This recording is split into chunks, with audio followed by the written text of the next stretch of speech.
నమస్తే సార్. గౌరవనీయులైన Shri education minister Nara Lokesh గారికి మేము చెప్పాల్సింది ఏమనగా అనకాపల్లి జిల్లా చీడికాడ మండలం చీడికాడ గ్రామంలో ఉన్న బీసీ గర్ల్స్ హాస్టల్ విద్యార్థులు మేము మా సమస్యలు మీకు చెప్పుకోవడానికి ఏం చెప్పాలనుకుంటున్నామంటే, సార్ మాకు ఫుడ్ సరిపోవట్లేదని అడిగితే తిడుతున్నారు సార్.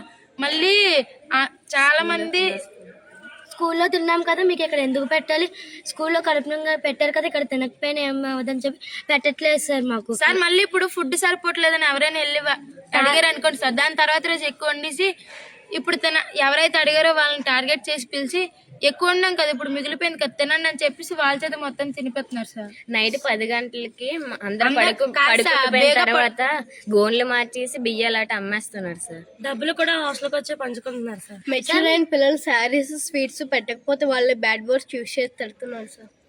సార్ అలాగే మాకు పెట్టాల్సిన ఫుడ్ ఐటమ్స్ అన్ని వాళ్ళ ఇంట్లో పిండి వంటలు చేసుకుంటున్నారు సార్. చికెన్ రుబ్బు ఏదైనా ఉందంటే వాళ్ళ ఇంట్లోకి పంపించుకుంటున్నారు సార్. మాకు ప్రాపర్గా పెట్టట్లేదు. పాల ప్యాకెట్లు కూడా గవర్నమెంట్ ఎన్ని ప్రొవైడ్ చేసినా చేయకుండా ఒక 2-3 ఎక్కువ వాటర్ కంటెంట్ వాటర్ ఎక్కువ వేసి మాకు నీళ్ళే పాలు అర్థం కావట్లేదు సార్. మాకు మళ్ళీ 300-400 తీసుకుంటున్నారు సార్.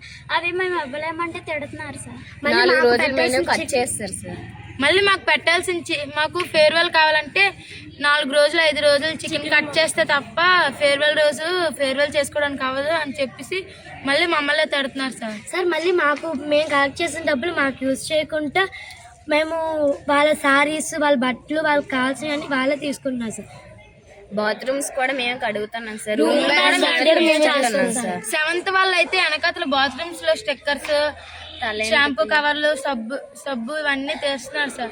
6th వాళ్ళు అయితే చెప్పుల లైన్ లో పెడతారు సార్. ఎలిమెంటరీ అయితే సార్. ఇంకా మాకు ఎండాకాలంలో ఉన్నది ఒక చిన్న రూమ్ కాబట్టి ఎక్కువ మంది ఉండడం వల్ల మేమే తడుగుడు పెట్టుకోవాలి సార్. ఆంటీ వాళ్ళని అడిగితే మాకేం సంబంధం, మీరే అంటున్నారు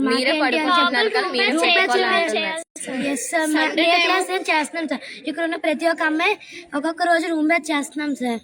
ఫుడ్ పెట్టరు, ఎక్కువ శాతం అడిగితే తిడతారు సార్. ఇప్పుడు ఎవరైనా అధికారి వచ్చి మా బాధలు చెప్పుకుందాం చెప్పిన 1 నిమిషం వాళ్ళ చేతుల్లోనే ఉంటాం కాబట్టి మాకు మళ్ళీ అధికారి వెళ్ళగానే మమ్మల్ని కొట్టడం తిట్టడం చేస్తారు.